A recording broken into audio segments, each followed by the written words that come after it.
and welcome to Second Chances with Christy Belz podcast. I'm your host, Christy Belz.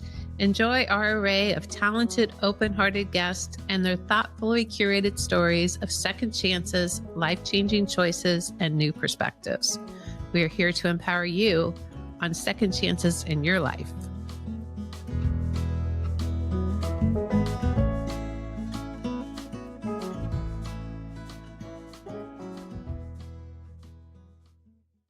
I'm so excited to have my guest today, Tania Zeigler. Tania is an executive coach of Burn Bright Consulting and Coaching. She's a certified executive coach with 20 years of experience in diverse leadership roles within the healthcare, government, and insurance agencies and in the non-for-profit sector. She spent many of those years working to make healthcare more affordable, equitable, and compassionate for patients and families. Serving as a leader afforded her the opportunity and privilege of developing leaders and teams.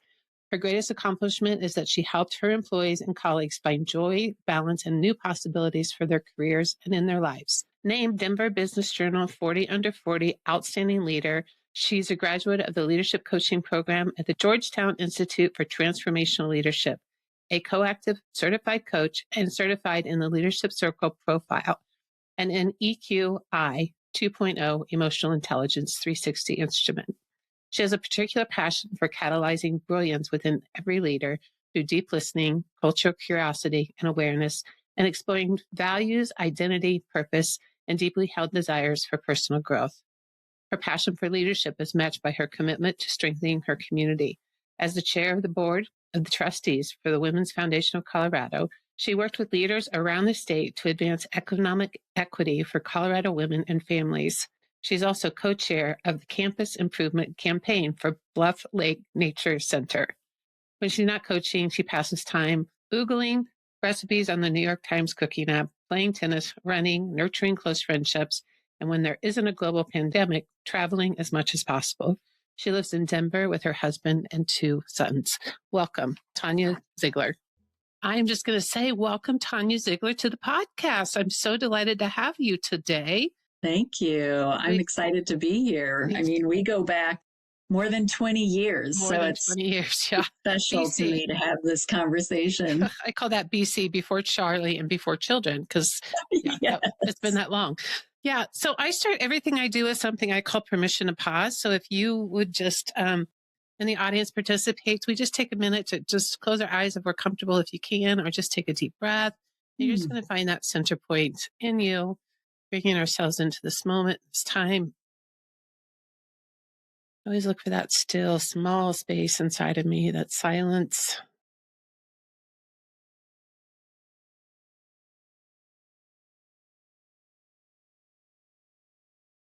Yeah, I call it permission to pause because we have to remind ourselves, don't we? Particularly as women, to pause, just take a moment, take a deep breath. Yeah. Yeah. And it's a practice. A good reminder. Yeah. It's a practice, isn't it? Oops. Yeah. Well, yes, we have known each other for a very, very long time. I always like to start the podcast with, my guest, and Tania and I met each other at least over 20 years ago. Maybe, was Charlie born? Was Charlie on the planet when we met? He must have. I don't think so. It would have been in 2003, I think, that we met. Okay, so Charlie was 3, so he was born in 2000. Oh, goodness. Okay, so it wasn't BC before Charlie, but it was before children for the host. And before my children. And before your children, exactly. Yes. Tania and I met through our husbands, who were work partners at the time, doing some really fun projects in the Denver area. And then Tania was working in a nonprofit healthcare sector, and I recruited her to come participate on my board of directors when I was running the small nonprofit called Project Wise on the west side of town. And so we came together working collaboratively in that field and just having a great time together, and then have maintained our friendships. And over time, watched our children grow and grow up. I can't believe yours are in college and mine's already emancipated. It's crazy. It's wild. Yeah, it is so crazy. Like, life is interesting, isn't it? Yeah. Mm-hmm. Yeah. So welcome. Thank you. Yeah, you're very welcome. So this is your journey. Like, I love to share my podcast with powerful women. This series I'm doing, it just keeps going because there's so many of you on the planet right now that I really want to talk to and share stories. about. And so being a powerful woman, both in business and in your life, in your own business and in the different sectors that I read about in your bio, and my podcast is called Second Chances because my belief is that every moment is a second chance to choose again. And that we have opportunities all the time just to rethink it and redo it and start over and do it again. And right. So, oh God, a second chances. Here we are again. But I want to hear about your journey. I want to hear about you. And we talked about some stories, and I know you have a lot of second chance stories, but yeah, tell us what got you here. I love your background story of being from Wisconsin and growing up on a farm. I'm going to start there just a little bit and then let's bring us into the current time. And then we'll talk about some of these pain points or moments that you had to choose again. Yeah, so I had a pretty humble upbringing. I was born and raised in a small town in Wisconsin called Fond du Lac, and grew up on a lake near farms, not on a farm, but the daughter of a South Korean immigrant, and who's my mom, and a Kansas farm boy. So I like to say I'm half Korean, half Kansan. Go Kansas. I know, go Kansas. Yeah, I mean, I really, of course, I was raised by both of my parents, but my dad was, a bit of a workaholic. He, would wake up at 4 a.m.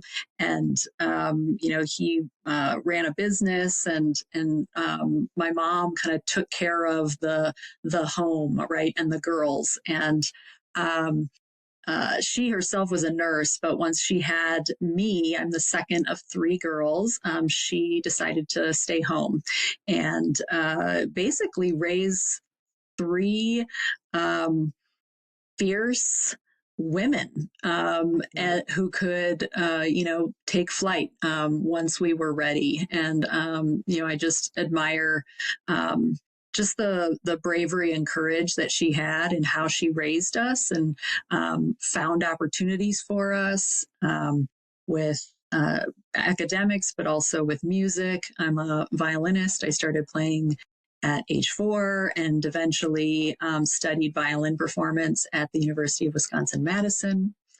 I majored in bacteriology as well because I thought I was going to be a doctor. Kenneth, my husband, likes to make fun of the fact that I really don't know that much about science, even though I have a degree in it. Went to graduate school at UNC Chapel Hill. That's where I met Kenneth. He was in a 3-year graduate program, MBA and master's in city and regional planning, and I was getting a master's in medical journalism. Really, the reason I got that degree was I had this real sense that really important public health information wasn't understandable and usable by the public. And so I wanted to learn how to translate health information into information that people could use. And started my career here in Denver. We decided to move here for that position you were talking about, where Kenneth and Ferd worked together. And started out my kind of real career at the National Institutes of Health up in Bethesda, Maryland, before moving out to Denver and working for Kaiser Permanente. So I got to eventually lead corporate communications at Kaiser. Those years at Kaiser, gosh, they were so special. I know you recently had Donna Lynn on your podcast, and she had played such a huge, just pivotal role in my career. She took a chance on me, and I was able to put a business case in front of her and build out a department that was focused on member experience. So once again, I was really interested in and committed to making healthcare experiences compassionate, safe, equitable. And I did that work. Understandable, exactly. So we worked with our physicians and their teams on bedside manner and communications and service and making things frictionless and a little bit easier for people who are, maybe not well and are going through a tough time. So really just loved my time there and found it very fulfilling. And rounded out the 17 years that I spent at Kaiser with the last 5 years spent at the national offices for Kaiser, working on digital strategy and performance. Got to build out a new team there as well. That's something that I love to do, is build things from scratch, put together the right team, and go after a really bold vision. And that's what I got to do in my last years at Kaiser. And then let's see, 6 days before the pandemic shutdown was my last day at Kaiser. I didn't know that. Isn't that wild? So wild. Oh my goodness, I could not have timed it better. Kenneth and I had been talking for a while about me taking a little bit of a step back from work. We both have had really demanding jobs for many years, and we have 2 boys. Phoenix, who is now 18, I had him, I think, right before my first promotion to manager. And I don't think I worked too much during maternity leave, but it was intense. And then I had Griffin 3 years later when I was in my first senior director role. And it was just a lot. And I did a lot of soul searching and deciding how I wanted to parent and be present for my boys and for myself, to show up differently for myself, get into alignment, and decide to take a step back. And then, like I said, 6 days later, the whole world shut down. And I got a taste of what it was like to spend that much time with my family. Yeah. And I was like, maybe I need, maybe it's not working at all. Let's balance that out a little bit. So I decided to go back to school and I became an executive coach. You started your executive coaching business. I started Burn Bright Coaching and Consulting in early 2021. It was a little bit scary. I had never started a business before, but it turns out it wasn't really rocket science. And especially when you're doing work that energizes you and fulfills you, things just kind of fall into place. And it felt very, very natural. And I've been coaching leaders at every level, from CEO and executive directors to people who want to become managers or, are looking to rise within their organizations. And I work with teams as well. And it's really been an amazing time. So I don't think I know this, but when I was reading your bio that you went to the Georgetown Leadership Program and that you certified in the Leadership Circle. I didn't know that. Or if I did, I'd forgotten. I just had Betsy Leatherman on, the president of the Leadership Circle. I interviewed her. Yes, I watched it. I have loved all of your interviews. Oh my gosh. Well, she is ridiculous. I'm not kidding. I have a girl crush on her. Major girl crush. I have since the day I met her, I don't know, 15 years ago. Oh my goodness. Unbelievable. Yeah. It's a great organization and such a powerful tool. I agree.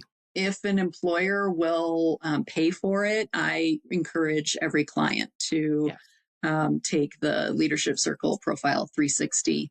It's just this, really, it's the universal, model of leadership and the insights you get from it. Just the self-awareness. It's incredible. You know all that. I know all that, But so I went to Georgetown for leadership coaching. Yeah. And then I also, just because I'm an overachiever, I went through the coactive coach training and got certified through that. So I'm a CPCC as well. And that was very different from the Georgetown program. Oh, I can only imagine. Yeah. Yes. They really complemented each other, but also created a little bit of cognitive dissonance because I was learning such different concepts at the same time. Yeah. We have a brain that can handle all of that, Tania. Some of us don't. You have the ability to juxtapose both sides of the brain. I'm like, nope. So let's talk about, I'm trying to think where I want to start with you. Let's talk about your culture because we live in such an interesting time when you talk about having an immigrant parent. You're married to Kenneth Ho, who is a Chinese American. Um, and I loved, I mean, I love your husband, obviously. We've known each other a very long time. We're very, very close compadres with my husband. But I really thought your perspective of learning from Kenneth and his commitment to his culture was really interesting when I was reading over your notes. Do you want to talk about that? I'm really proud of where I came from. I'm a Wisconsin girl. You can hear it in my nasally accent, especially after I've had a glass of wine. Fond du Lac, Wisconsin was not an easy place to grow up as a minority. It's a mostly white town. And, when I was growing up, I just wished every single day to be white. I mean, I hate to say it so bluntly, but I just yearned for it. And what I realized, of course, in hindsight, is that I was yearning for belonging. And all of us need belonging in order to, thrive in this world, really. I mean, we are social creatures and we thrive on connection and relationships and love. Yep. And feeling like an outsider and being reminded on a daily basis that I was an outsider was really painful. Yeah. It was different things at different stages, right? So when I was really small, it was, I remember walking to school and this boy grabbing his sister and taking her to the other side of the street, saying, "We're not going to walk on the same side of the street as those Japs." And of course, I'm not Japanese. We're just sort of all lumped into this, group together. So like teasing and things like that. I'll and it's like little painful memories, like a seventh grade sleepover, a game of kiss tag where I was, running. They said go, and I was running around, and suddenly I realized that no one was chasing me. I was. Oh, I know my heart breaks for that little Tanya. yeah, of course. Yeah. You know, Oh. and uh, you know, I just so in my like high school years, I worked really hard. I studied. I played on the tennis team. Those are my best memories. But I spent a lot of that time just like planning to get out. Um, and um, and then coupled with that, my mom, when after she came over to the United States and married my dad, she sponsored some of her sisters coming over from Korea as well. And I had met some of her sisters' husbands, and they weren't necessarily the dynamic, the male female dynamic of women sort of scurrying around serving their husbands, and I saw that, and I was like, well, okay, mental note, like I don't want that for myself. um, and so when I was growing up, I didn't have a whole lot of pride in being Korean. I was like, gosh, I'm going to identify with the white part of me, and that's it. And then fast forward, and I met Kenneth, and we met in North Carolina when I was editor of the grad schools magazine, UNC. And one of the things we did was feature brilliant grad students so that people would send more money to the school. And so he was my first interview, and first of all, I was like a little confused because when I met him, like here's this tall, very handsome Asian guy, and I really hadn't seen that version of an Asian guy before. And he was so self-assured and so confident. And really from like day one of dating him, it was very clear to me that he was not only self-assured and confident, but he was really grounded in his Mhm. heritage and Mhm. his ethnicity, his culture, and he was proud of it. Mhm. And I loved that about him. And of course, I still do. And it's why, I was able to start getting, more curious about, okay, what are the aspects of my culture that, I'm really Mhm. proud of? And Mhm. it turns out it's all of it. Right. So what is that? Like it's like in my 20s, I had this chance to like fall in love with a whole part of myself that I had Mhm. tried to push away. Mhm. God, I And relate to that. Yeah, yeah, yeah, totally, right? It's like, I'm not that. My whole experience was that for all the other a lot of different reasons than my culture. yes. But I was like, I'm not that. There's no way. No No. way. I don't Mm-mm. want that. And then in your 20s, you have to go, oh, maybe I am that. Maybe that Maybe I is a am part of, that. And maybe maybe that's that's part of, and maybe that's beautiful. and maybe it is beautiful. Maybe that's lovable. Yeah. Maybe Um, I am my scrappy mom. yeah, you are. Yeah. I am. Yeah.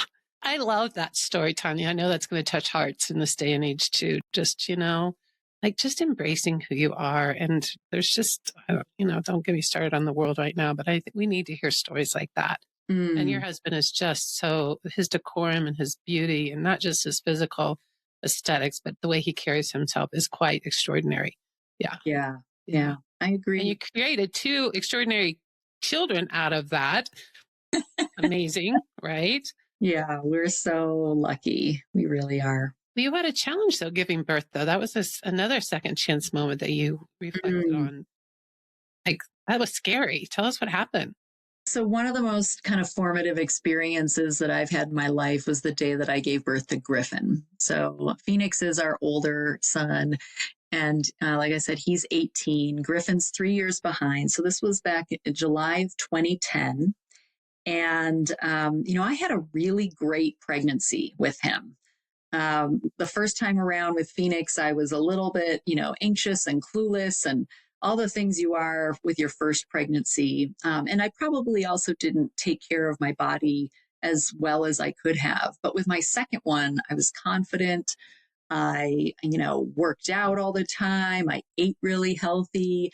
The labor was, smooth.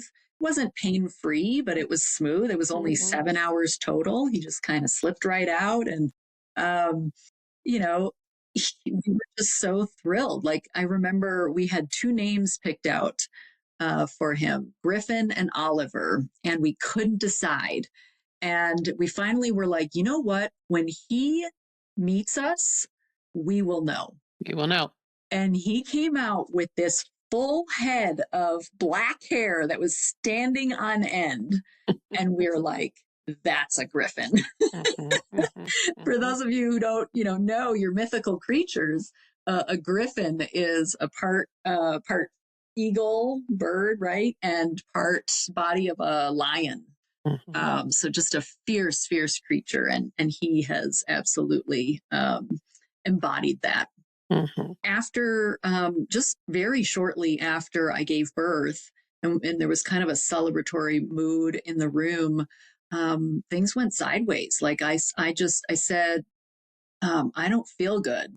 And then actually, I don't remember what happened next, but what I was told was that I was unconscious.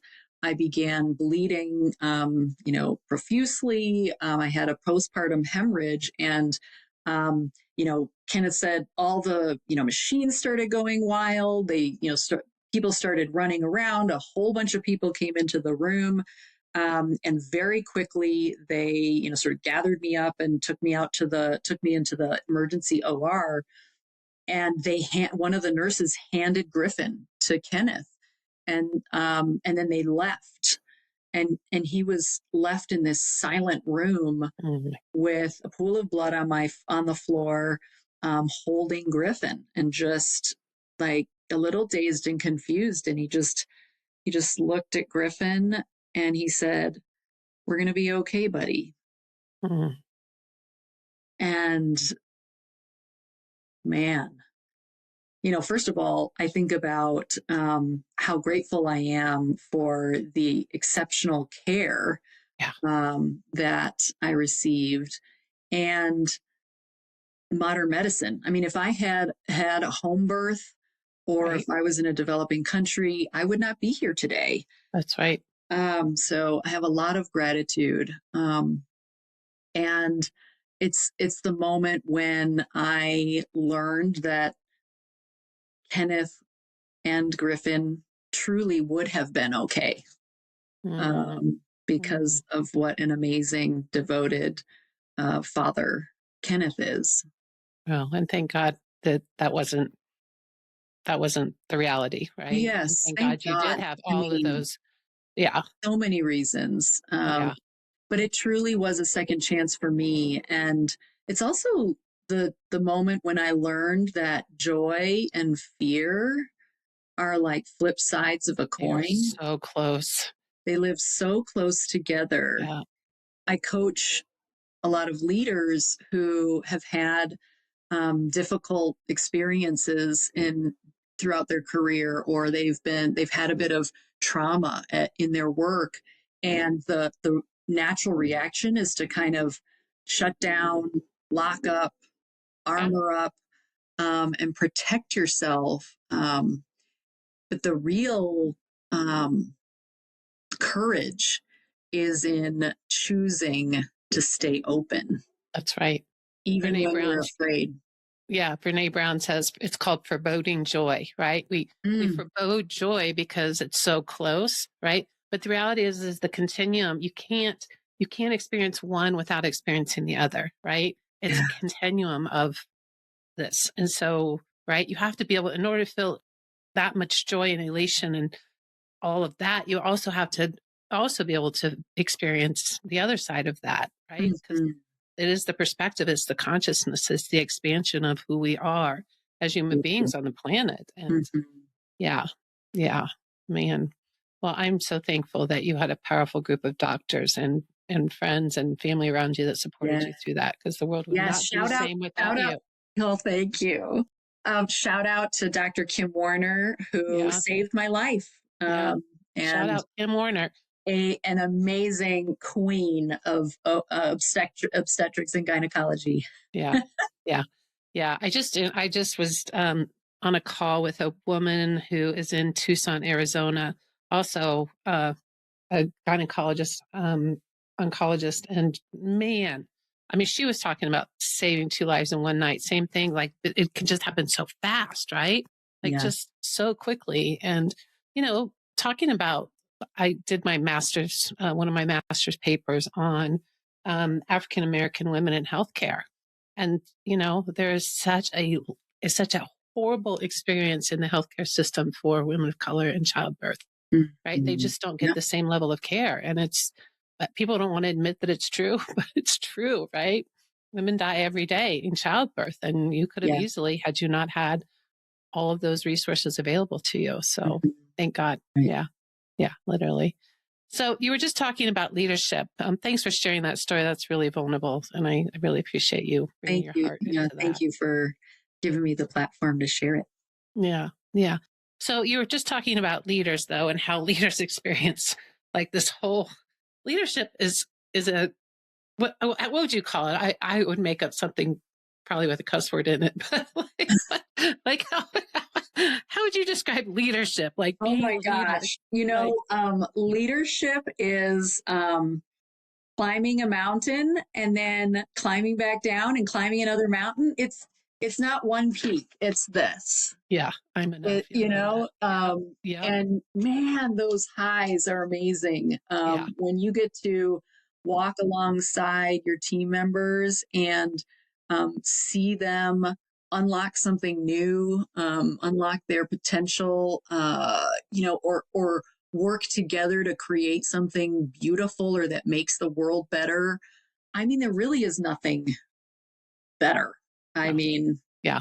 Peaks it's repeat sort of addictive, of thing. It is kind of addictive. And then there's the valleys, right? And we've all had them. course. Yeah. And I'm just curious. Tell us about was about your learning opportunity as a leader in your career, and what was most transformative for you in your your Oh journey. gosh. I'm always like, do I tell this story? And it's like, okay, That's what Tanya, makes it worth telling. Come on. stay open, stay present, tell your story.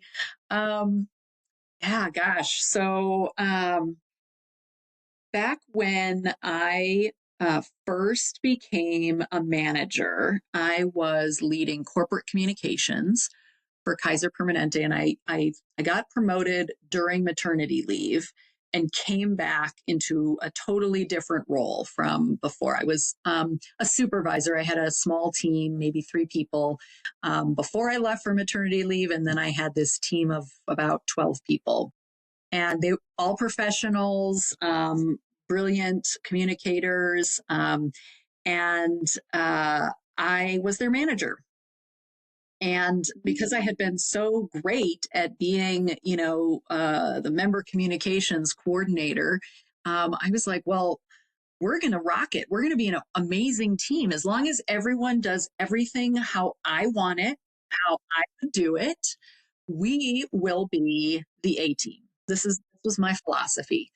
Um, I was a micromanager. I'm pretty sure I scared people. I did not invest in learning who they were, what they cared about, what they valued. It was dark, and it all culminated on this day when we had a staff meeting, and we were in the boardroom at the Kaiser regional offices.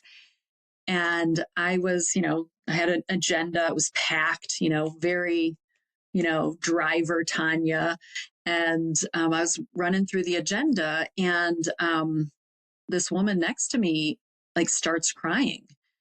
And I have no idea why, because I'm not present to the moment. I'm not paying attention. I'm not curious. I'm not empathetic. And so I also lack the skill to pause the meeting and like do whatever was appropriate. I had no idea. So what did I do? I kept going. So then she's still crying, and then she gets up and she leaves the room. And still, I don't know what to do, so I just keep going. And this gentleman on my team stood up, and he was sitting right across from me. He stood up and he leaned over the table and he said, if this is the kind of leadership that this organization values, I quit.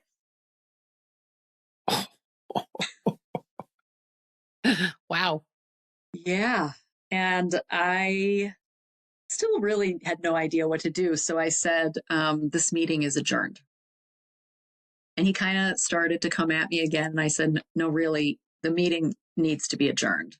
So everyone filed out. I left as well. I went up to my office and I shut my door. And I'll admit, I'm pretty embarrassed and ashamed of the fact that I spent the first 15 minutes of crying, feeling sorry for myself. Mm-hmm. But then, as I kind of had that cathartic crying experience, it started to shift more toward curiosity. And I remember saying to myself out loud in my office, Tanya, what do you need right now? And what came back at me was, I need a different perspective.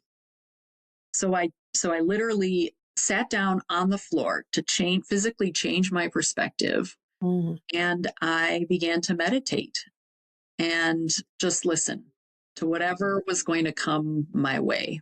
After I don't know how long I was sitting there, I got up, collected myself, wiped away my tears, and opened the door. And I called my team over. And I said to them, I want to deeply apologize for my behavior and my lack of leadership. I've screwed up.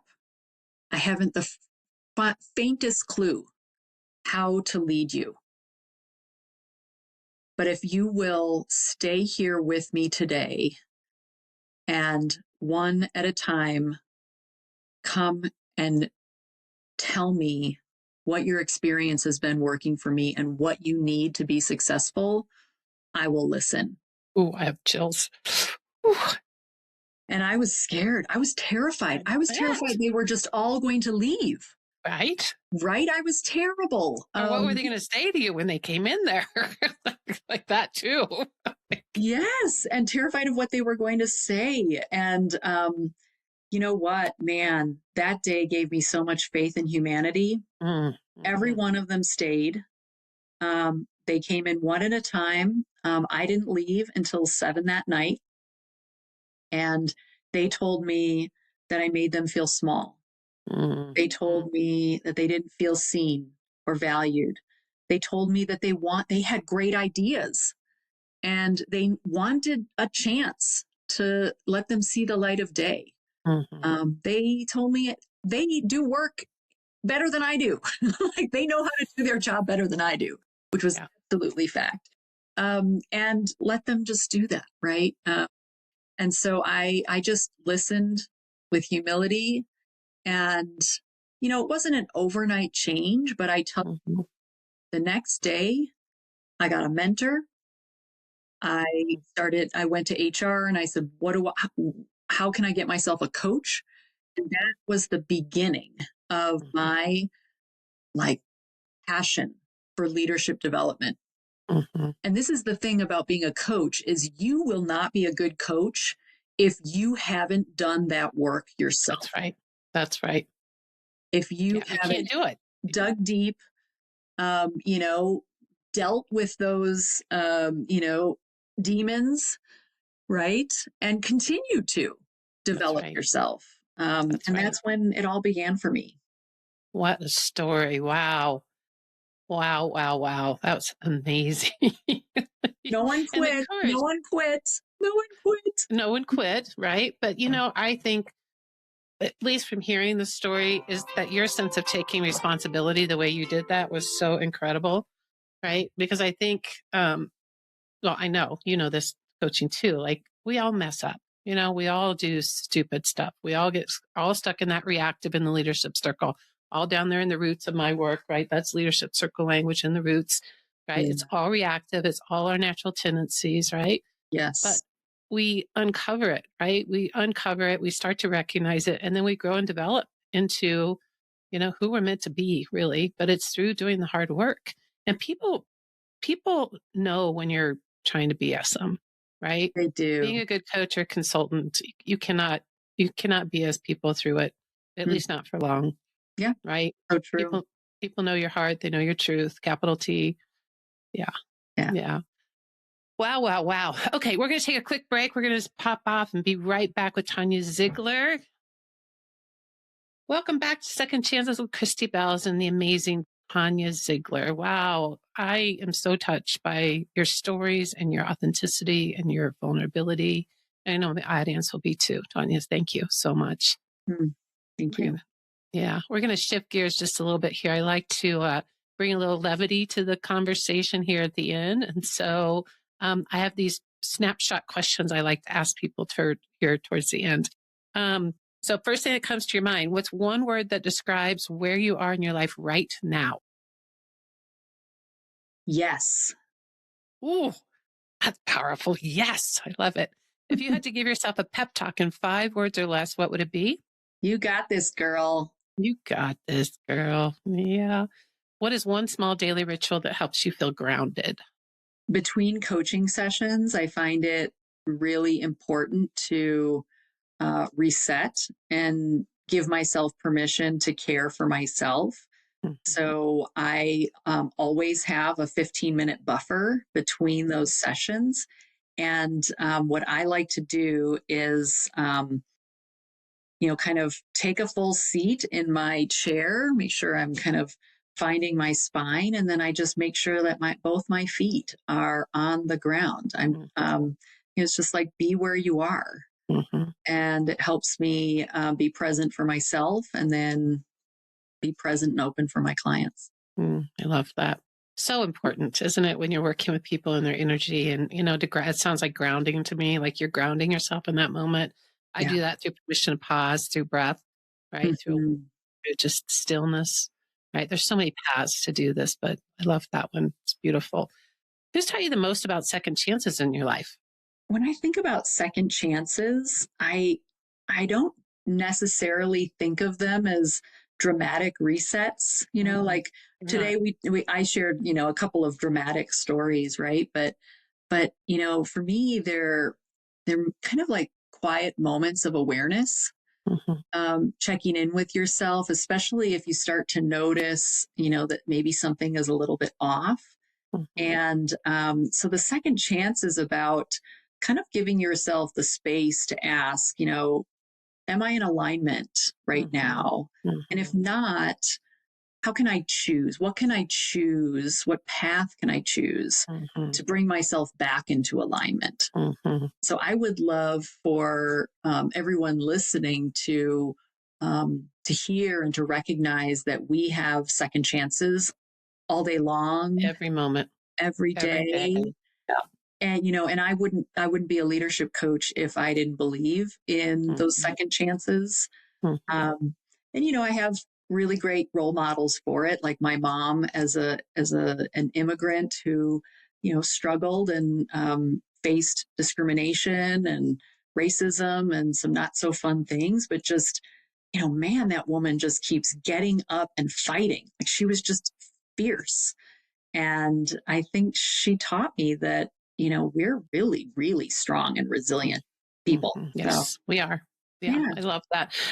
I'm reminded in your comments there, Viktor Frankl. I've been rereading Man's Meaning of Life and his whole logotherapy about between stimulation and response, there's a space. And that's where everything's possible, right? It's just that space Mm, between the stimulus and what you're going to do with it is that space, right? This yes. moment, this grounding, this choice. And to me, that is second chances as well. That's what second chances are about every single day, Yeah. every single moment, right? It's a second chance moment. Think Yeah. again, choose again. Yeah, I love that. Thank you so Mhm. much. Mhm. Okay, I this is just random, and I'm dying to know what are you reading right now? What would you recommend? Oh, gosh. Well, I am reading this book called Anne, or it's by Anne Fadiman. I'm not sure how to Mhm. pronounce it. It's called The Spirit Catches You and You Fall Down: Among Child, Her American Doctors, and the Collision of Two Cultures. Wow, wow, wow, I wow. have a dear friend, dear, dear friend. Her name is Hmong. She's named for the Hmong culture. And she gave me this book. Mhm, And it's such a gift because I didn't realize, like, how little I knew about the Hmong culture, and mhm. the idea of a spirit catching you and falling you down, or falling down, is actually how they view epilepsy. Mm, They believe that when you have that seizure, it's actually the spirit catching you. and interesting. um, and people who have it are revered in their culture. They become shamans. And if a shaman comes to your home, like, you have to prepare and feed them the right foods and things like that. It's a very, very revered position in their community. And anyway, so this is written by a doctor in Merced who um, uh, cared for many Hmong people. So it's been fascinating. I'm learning a ton. Wow. I have about a stack like this Oh, on I my know. nightstand. Yeah, like, So how many on Audible and how many are you GPT? Like, yeah. it's too much. The avid love of learning. Well, my dear friend, I just am in deep, deep gratitude for time spent with you, first of all, and again, just for your wisdom, and for being the guest that you are on the show. So my guests are my audience. I know is going to love you. You're bringing so many gifts to them and to the planet by just being you here. So let's tell people how they can find you. You can look me up on LinkedIn. Couple things you'll notice. So, first of all, my business is called Burn Bright Coaching and Consulting, and my website is burnbrightcoach.com, not Burn Bright Coaching. Okay. Um, and I recently decided to expand my coaching practice, and I'm partnering with Vistage to Oh, cool. create a confidential CEO peer advisory group. I am actively recruiting for this group CEOs of medium to large size businesses who want a safe space to kind of slow down, pressure test their biggest ideas and biggest decisions, and just become better leaders and get better results for their businesses. Yeah. Really, really excited about that work. Vistage is a special organization, and that you'll see that when you go to my LinkedIn profile. Awesome. Okay. Spell Zeigler for us so we don't, because. Yes. So I have a unique spelling of my first name, which is Tania, and Zeigler is Zeigler. Awesome. Beautiful. All right. Thank you. Thank you. Thank you. Thank you. It is the joy of my life to showcase the voices of people and the messy details of life's journey. As you have experienced, my guests are thriving with purpose and style, but that does not mean that their life is easy and without challenges. I've dedicated my life to you and your journey.